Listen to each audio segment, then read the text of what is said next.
We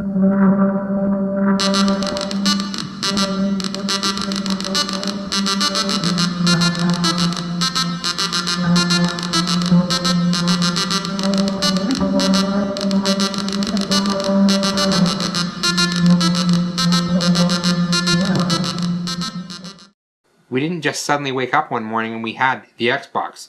We didn't wake up one morning and the internet was there. You know, how did we get there? That's what you want to know about history for. Oh, are we ready to roll? Yeah, we're rolling. What I have next to me is the first bulletin board in the world, CBBS Chicago. People wondered if the C stood for Christensen or Chicago or whatever, and no, it didn't, because there was no such thing as a BBS, so it was a computerized bulletin board system.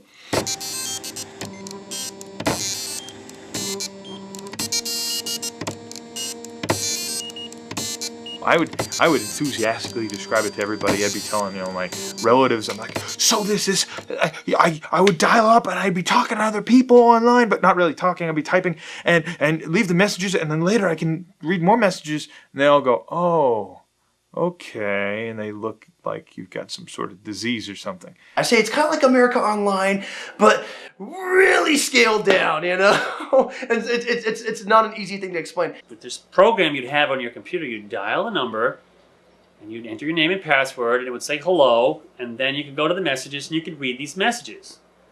And then you could add one. And if you waited long enough, and I had to say months, other people would have called in and left messages, and after a few months, you have a conversation. And they're like, why? You know, they're all in their early 20s, and it's like, well, that's stupid. I mean, you know, and it is stupid. It was unbelievably stupid. I try telling it to people now, I'm like, imagine AI, you know, AIM is down, and all of your buddies are gone. Your buddy list is empty, and you can't talk to anybody. And there's no email. And people don't quite get how bad that would be. In a way, it's the next generation of things that have always been around. The way the early telegraph stuff worked was they would have people walk into the counter and they're leaving all these messages, you know, handwritten messages, and someone goes over to the punch and they, with two fingers, punch a tape that's got the message, and then the guy in the back room of the office puts a little header on it. I've seen pictures of there's a rack with the tapes hanging from them, like dog leashes on a coat rack. And they tape them all together, and they put them into readers, and they're all transmitted over to some central routing place. And then they'll look at the numbers and they'll say, oh, this one, it's got the funny little codes that says OAK for Oakland. So then they would put the tape in the right reader and they'd route. So they do in manual routing. So yeah, there's hardly any new things. I'm sure these guys were sending stuff, not for customer consumption. Because we know, because I have a lot of teletype and Western Union documentation and machinery. And we know that they inserted inter-office messaging in the stream. There's meta messages in the stream. How could they not chat? You know, science fiction fandom going back to the 30s, people would use Mimeo or Ditto to publish fanzines, to publish their own newsletters with reports of conventions they went to, or book reviews, or just what's happening in their life, to talk to other people who are similar, who have similar interests, but might not be around them. You know, one of the few really nerdy science fiction fans in your school, well, there's not many other people you can talk to, but if you find that there are people somewhere else that you can talk to, and you subscribe to their fanzine, and then you start writing letters of comment back to it, and then you decide you want to start publishing your own because you've got a lot to say, and it's just this innate human need to form communities and to find other people with your interests. Joining us now in the studio is Luba Levitsky, Educational Programs Marketing Manager with Control Data Corporation. Luba, we've heard about the Plato system from Control Data for a long time. What is Plato? Give us a little background on it. Basically, Plato is a highly interactive, graphic-based, individualized, computer-based education system. And by individualized, I mean self-paced, and the instruction is tailored to the needs of each individual student. Okay, you're online now with Plato on a chemistry lab experiment of some sort, and show me what this does. Basically, this is a simulation of a fractional distillation experiment, and it simulates operations and processes of an actual experiment Prior to this screen, the student has already touched the screen and assembled the distillation apparatus as they would in a regular experiment. The objective is to heat the still and to obtain a pure mixture of two chemical compounds. Lee Felsenstein, who was essentially the inventor of the portable computer, ran this project in Berkeley called Community Memory, which was essentially a free BBS that was available in laundromats and things like that. And it was a real meaningful attempt at giving the population at large a way to communicate and online.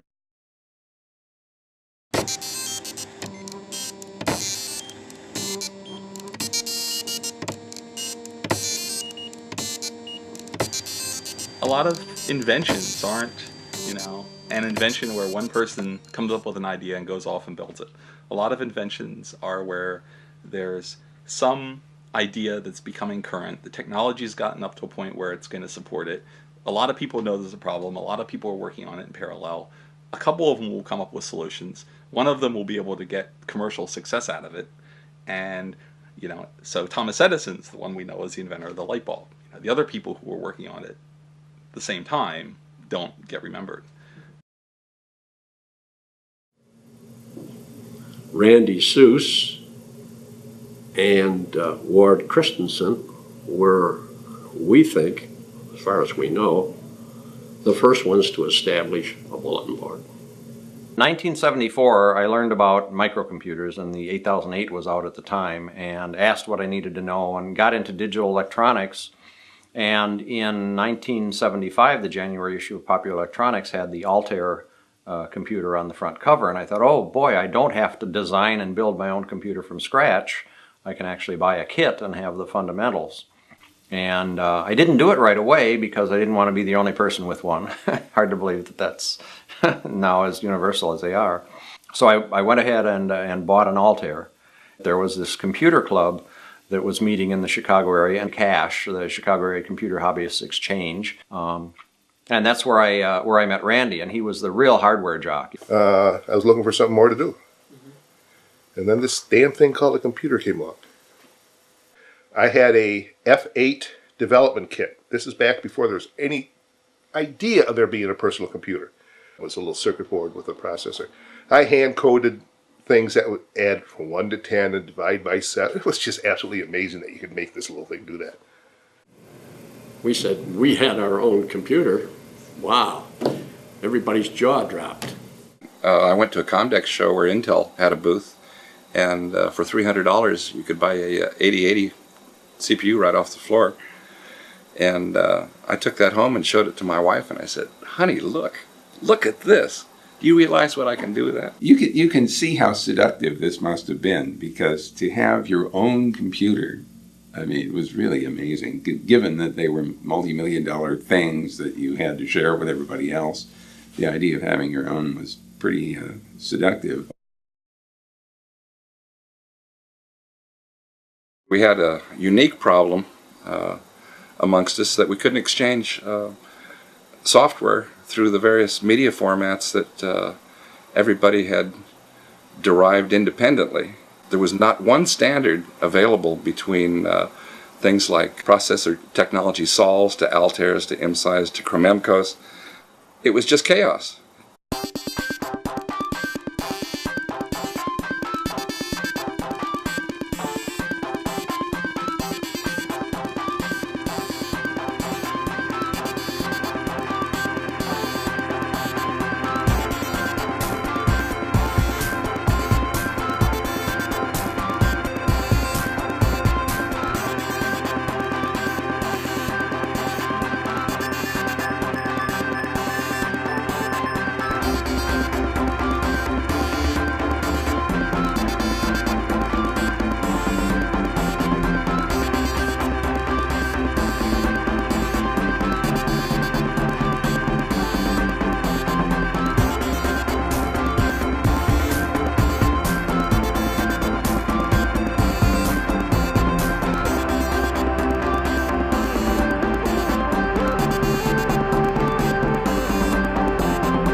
January 16th, 1978, I went out to go to work, and it had been snowing most of the night, and I was unable to get out because it just kept snowing and kept snowing.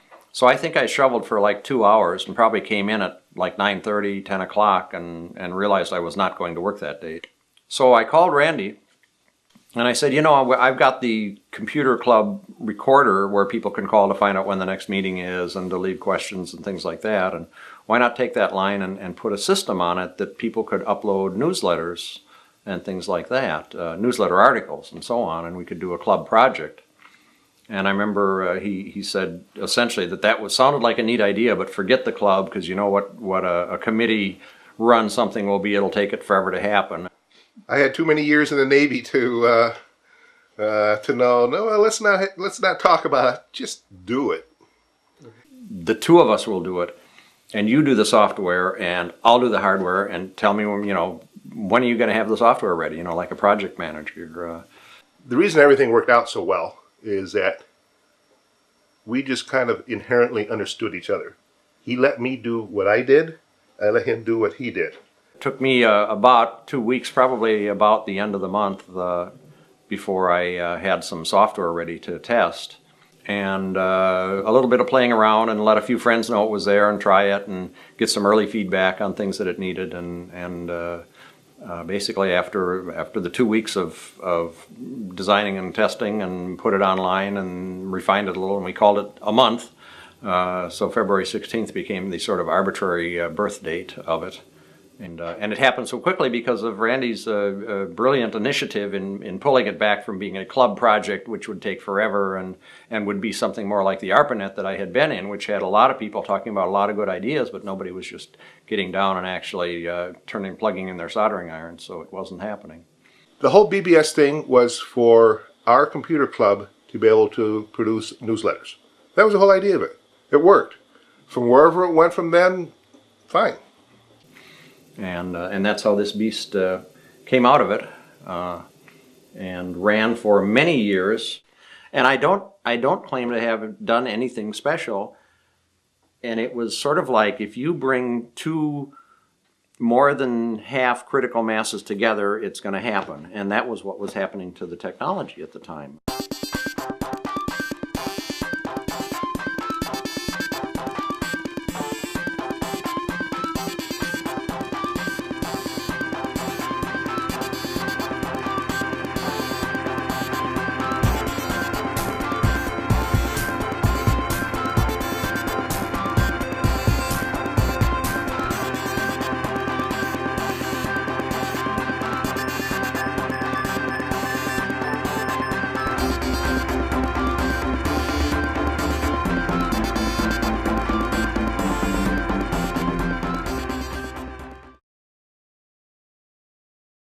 I found Ward's system originally, CBBS Chicago, mentioned in an article, if I recall, it was in InfoWorld.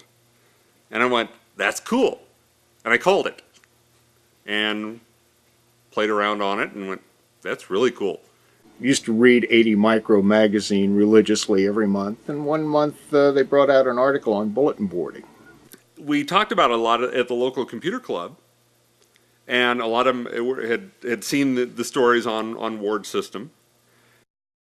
It seemed like the same day we turned the thing on, it got its first phone call.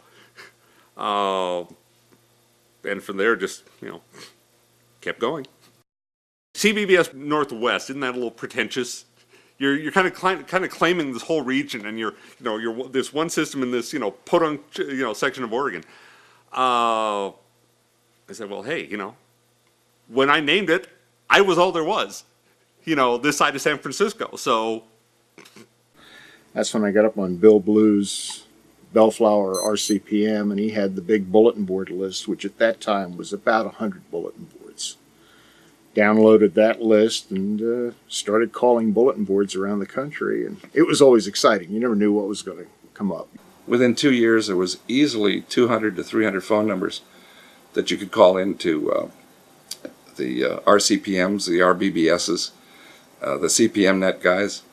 We celebrated 100 calls. It took us almost 3 months to get 100 calls on the bulletin board because nobody had modems. Very few people were in it, unless they either were active professionally in a related industry or perhaps had a lot of spare money.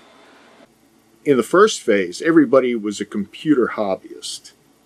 You know, I'm one of these guys that my first computer came in a kit, cost me $3,000 in 6 months to put together.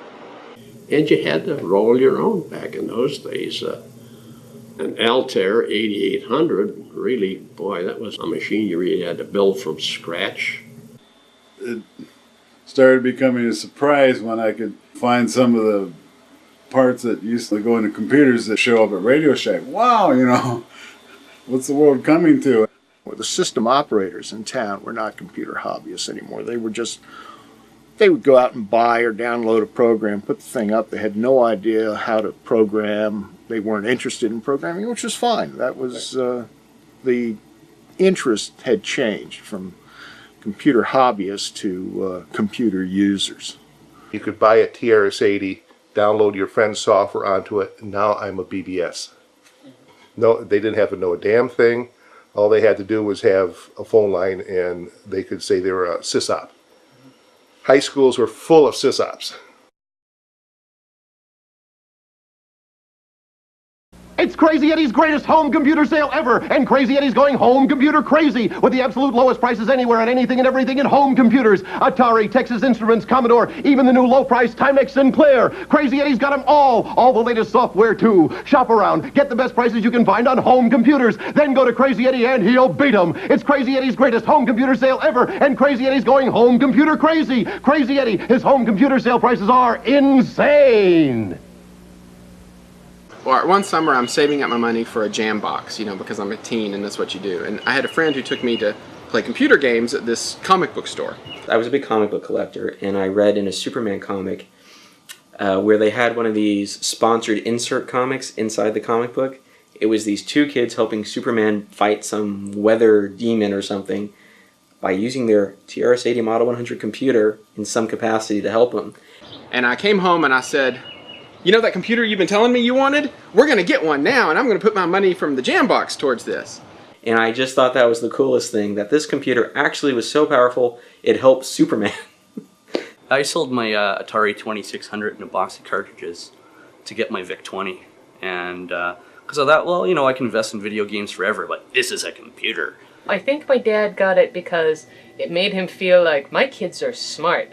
And so instead of getting them toys for Christmas, I should get them this. I used to copy and trade video games with my friends, which led to one of my buddies saying, "Hey, do you know what a BBS is? And they're, you know, you can get games for free and all this stuff on these boards." I mean, all I know is pirate BBSs.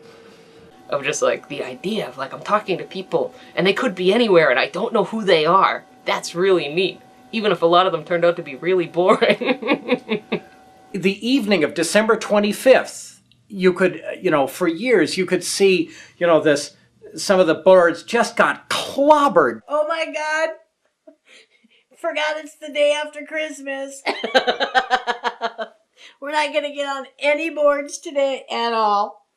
In fact, I think a lot of people will actually use this as one word. 12-year-olds who got a modem for Christmas. You had this mass of new callers that had no clue. And I know a lot of boards, mine included, a couple of years, we'd actually close the system down to new users for the first 2 months out of the year.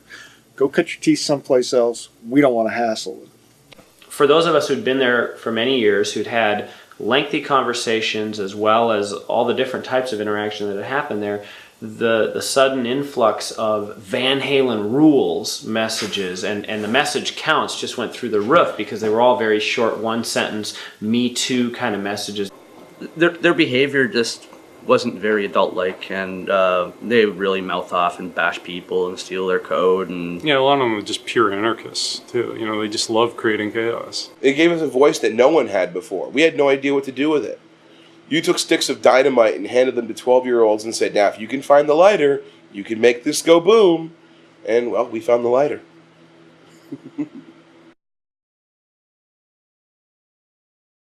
There was a serious rift between any of the 8-bit users, between Apple, between Atari, between Commodore. I refer to them as Ford versus Chevy arguments.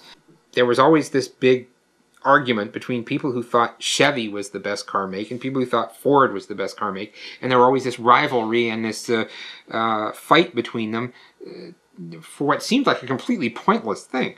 People get really, really heated. They get very, very defensive of their computers. It's not like you go and you buy a stereo or you buy a blender or a toaster. A computer is a very, very personal thing. It's an expression of how you want to work, how you want to do things. It becomes an extension of yourself, and you tend to protect your own. Each had their own group of followers. Each group of followers was very faithful to the company they chose. Well, Ataris were the best computers ever made. Forget it. The Apple II was the only software thing in town. The Commodore, I think, did more to get people into computers than anything else on the planet. When you thought of Atari, you thought of the highest quality, the best games, the best of everything. So it made sense that, if they come out with a computer, God, it's got to be the best thing around. The Apple was the ultimate hackable piece of hardware. The Lisa was beautiful, so I fell in love with Lisa. Tandy did have a great computer, which you maybe talk about, the Coco, the color computer. 64, it was everywhere. They're great, because they're the coolest. You understand what's going on with an Apple II. It's not going to trick you. Nothing sneaky is going to happen on an Apple II. They break down, you put them in the closet, and they heal themselves. The Commodore is definitely the one that I have like 10 of them at home, just in case. I'll have one till the day I die. And so they would invent in their own minds any justification to show that the other computer was a piece of crap. We used to call the Apple people the blockheads because everything was in uppercase. capitals. They never used their shift keys. Oh gosh, we hated Trash 80. And a TRS-80 guy would never own an Apple, and an Apple guy would never own a TRS-80. I think I didn't like the Commodores, just the way they were shaped. Actually, IBM was kind of like the enemy. The Trash 80s were toys. I remember seeing people, viciously attacking people non-stop in the message boards. They were people that I would actually follow a guy around and keep an eye on him and keep lashing out at him on multiple, bulletin boards. I mean, it got that serious. If you were a Commodore user and you were on our bulletin board, it had to be because you told us you had an Atari or an Apple or a PC. We had zero tolerance for Commodore. And not for any practical reason, except for the fact that you have to delineate yourself from somebody else. We're the Commodore free zone, so that's what we were. So that was probably where a lot of the emotion came from. It's like, why are you making fun of my computer? It's a computer just like yours is. But This extended off of the bulletin boards, these wars, because you would walk into a store and you would hear some Commodore kid that would see somebody looking at an Atari computer getting ready to buy it, and you go, you don't want that. It's not powerful enough. It can't even run a disk drive. It can't run this. And I remember myself personally stepping up and going, and getting involved in that. And saying, you don't know what you're talking about. We have robotic arms, we have Corvus disk drives, we have this, we have that, we have all these sorts of things. And you'd see the two people that were kind of looking at the computer to be kind of like, stepping back some way, like, okay, let's get out of here. One of the local electronics stores had set up a BBS that they were running out of their electronics store on this Amiga. And, well, that just would not do. Right. And so various people at various times would go up to the store, and they would have this BBS just running on this PC, and they would disable that BBS.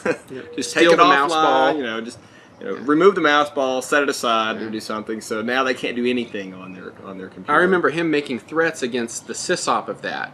Now, he was 16 probably, and the Sysop was an employee of the store. And he's like, you got to take your board down, or something bad is going to happen.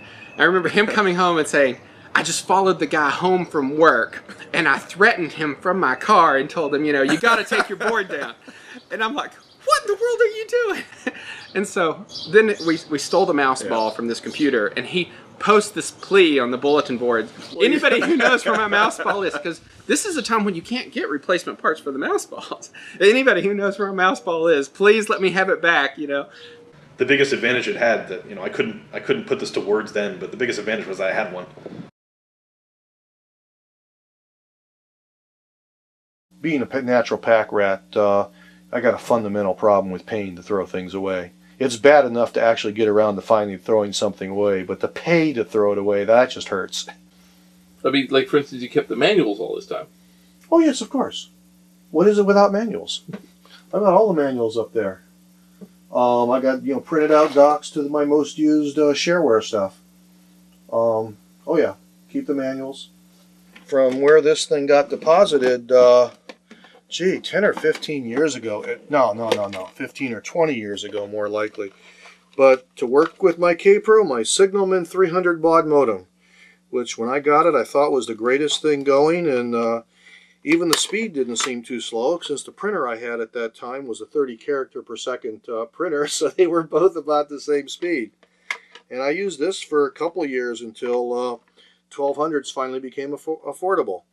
Okay, you want to describe what this is? Yeah, well, this actually was a custom cabinet a friend built for me. I had all these boxes of floppy disks. Each of these boxes holds 70 disks. Somewhere around here or so, they changed from 360Ks to 1.2 megs. Basically, these disks here, which numbers from 1 to 1800, are all shareware. This is all DOS, very little Windows, almost all DOS shareware that I collected from BBSs. Now, the entire contents here actually fits on 2 CDs. I've put it on 2 CDs. This station was about the most comfortable station for doing BBSs, because in the slow BBS days, it wasn't that interesting watching. It was about as interesting watching a dryer dry clothes, watching the numbers count. So my little TV set was over there. So the children were younger then, and it was hectic upstairs. This was a place to get away from it all and do my BBSing with the printer right there and TV right there, and just sort of out of everybody's way. But And yeah. how much would you say you spent on this setup? I don't want to know that.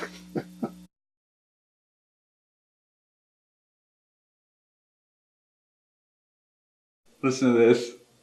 When a 20 megabyte drive for an IBM PC can be bought for under $1,000, the 2195 hyperdrive seems woefully overpriced. The first hard drive that we purchased in our school system was a 5 megabyte hard drive from Radio Shack for a TRS-80 Model 3, and it cost $3,000. 5 meg. Yeah, I remember buying 2 of these things, and I remember as I put them into my car after coming from the store, I thought, wow, the amount of money I spent on these double-sided 8-inch floppy drives, I could have bought a car with. Not a very good one, but a car. I still have the paperwork on that Apple, and I look back at it, and it's like, we paid $3,600 for an Apple II and a printer and a monitor. And I'm just like, $3,600 now, I could, run half the country on the kind of computer you can buy for $3,600 now. I went to work at Carl's Jr. I mean, I hustled on all sorts of jobs, and I had the choice of getting a car or getting a computer. And I got a computer. And then, I mean, the rest is history after that. The first difference, the huge difference that's not, it'd be trivializing it to overlook, is the huge difference in speed. We're talking 300 baud. 300 baud. I'm glad I will never have to again, and by saying this I'm cursing myself. I'll never have to deal with 300 baud again. In the bad old days, an acoustic coupler had 2 speeds. There was 110 baud, and there was a whopping 30 characters a second. 300 baud. And we thought that was pretty good. 300 baud. The screen wouldn't, you'd log into a BBS and it'd be like, log in, or username, : and you'd type username, hit return, and be a pause, and it'd go, password. And just how long it took to draw that stuff alone, because of the speed issues, was torture. When 1200 baud modems came along, the users all saying, you need to go to 1200 baud. And I said, 300 baud, that's reading speed. We don't need anything faster than... And I was running a 1200 baud modem, and my shit just did not stink. I was so... It was amazing when you actually connect at 1200. It was absolutely amazing. Called one of the few in town that supported 2400 baud. One of the few boards in town. And it was awesome. And you would actually seek out the place that had 2400 baud so you could take advantage of this high speed that you had. Even if the play sucked, it was just like, whoa, but look how much faster it's coming through. This is so cool. But I was always 3 lowercase o slash 12 lowercase o slash 24 lowercase o because I remembered the early days when I wasn't allowed onto some boards because I didn't have high enough baud rate. I remember the first time when I called up to a board and a Sysops pulled me in a chat and says, I got this new 9600 baud modem, man, and like, you're still 2400 and it's sad. What's wrong with you? I probably got like $800 for my bar mitzvah from various people. It added up to $800. I spent 650 of it on a 9600 baud modem, which I thought was a good investment. $650 for a 9600 baud modem, which of course, as soon as I bought that, they dropped down in price. And when I could get a 14.4 modem and download Doom to play with a kid who ran a BBS because he couldn't find anybody to play Doom with him, that was just a wondrous device. One particular Saturday night, I'll never forget, I had company at the house, we were playing cards or whatever. This guy called my board and he's uploading something or other. And the next morning I woke up and he was still uploading the same program. When you found a big file and it was across the country, you really thought about it whether you wanted to download it now or take a chance on finding it locally. Absolutely. Anybody who's probably under the age of 30 or 25 these days has no concept of what the phone companies used to absolutely rape you for calling long distance. I mean, quite commonly, to call California during the day would cost you upwards of $1 a minute. And that was in the deflated dollars of the day. I think the first month I got really into de-dialing, we got a $500 phone bill. A lot of people like me did that and then ended up losing their telephone for a while because of the $650 phone bill for 1 month. I mean, I never knew, right? I didn't know that BBSs that were also in 312 could possibly cost any more money than another one that was in 312 till we got the first phone bill. My dad was very nice. He said, okay, this is a learning experience, but you're not calling during prime time anymore. First of all, you're not staying online for 8 hours anymore. Second of all, I mean, I was the expert on what the phone book, in the Yellow Pages, if you turn to the front of the Yellow Pages, they had all the plans laid out that you could get in Massachusetts. So we actually spent time saying, okay, you can call where, and where can I call? Okay, now that means we now have a combined calling area of this much. Pulled out page 17 from the Yellow Pages, which said, okay, if you live in this town, here's the, this is what phone numbers start with, that are local to you. So we used to figure out exactly where the bubbles lied and where they overlapped so that we could make those calls. So be like, okay, well, here's a page long of, numbers which I've got. All right, this one is 376. Okay, that one's good. Mark that off and I would call that one up. And I actually had to call Illinois Bell, when they were Illinois Bell, and ask them for what they call a band chart. After dinner, I would go to my little hideaway downstairs, do my BBSing to the local BBSs, waiting for 8 o'clock. Then I'd hit the crosstown ones. On the weekends, I'd get up before 8, before it went back, and do a couple. Oh, yeah.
It certainly has been. It's just been fun seeing the progression. At this time, I can't believe BBS has ever ran on Apple II machines. Like, wow, that machine had like a megahertz, not like a gigahertz, like a megahertz, like one, uno. I don't know. You know what I mean? Today, it's almost like It's too easy. Today computers are too much like a computer and less like a typewriter, like it was back then. So, and you don't have. I love this. I miss the sound. That you're typing. You know you're typing. It's gone from just building a computer that works is an amazing thing to, oh yeah, I can build a computer. I want to make one that looks neat. Well, it was the beginning of a revolution. Yeah, it really was. Everything's been revolutionized since then. We don't typeset the way we used to typeset. We don't do photography the way we used to do photography. You got this fancy XL1 camera with FireWire and all this good stuff. I mean, it's. I think there was a whole sense of adventure. We were doing something that had never been done before.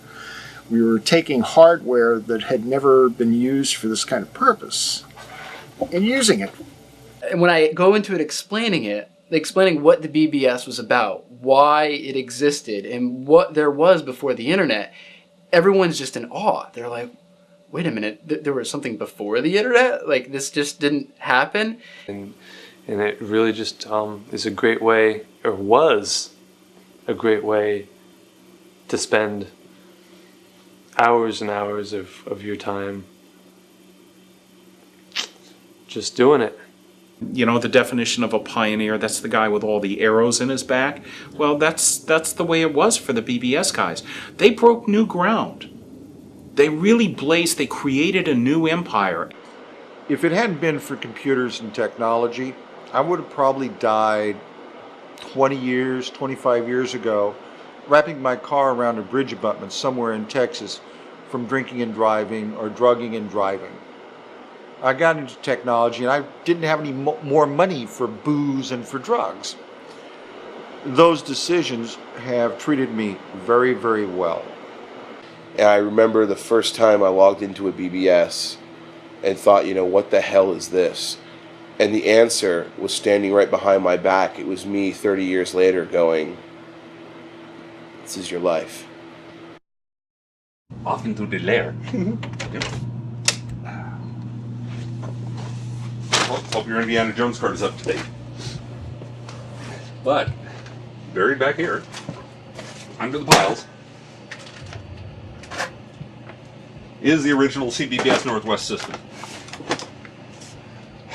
Not in its original configuration right at the moment. I mean, I've still got all the cards, all the original cards, even the PMMI modem card is still rattling around in a box.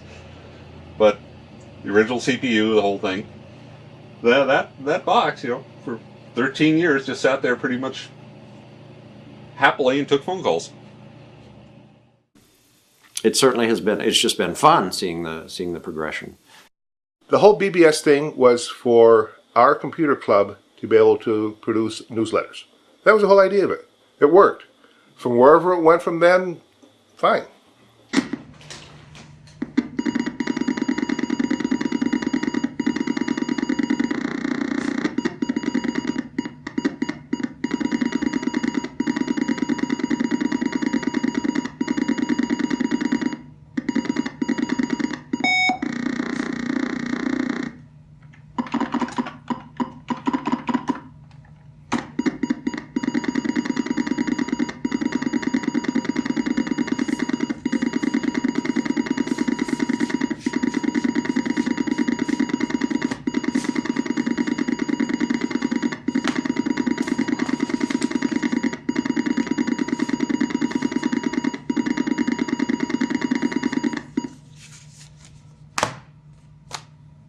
I just loaded the BBS.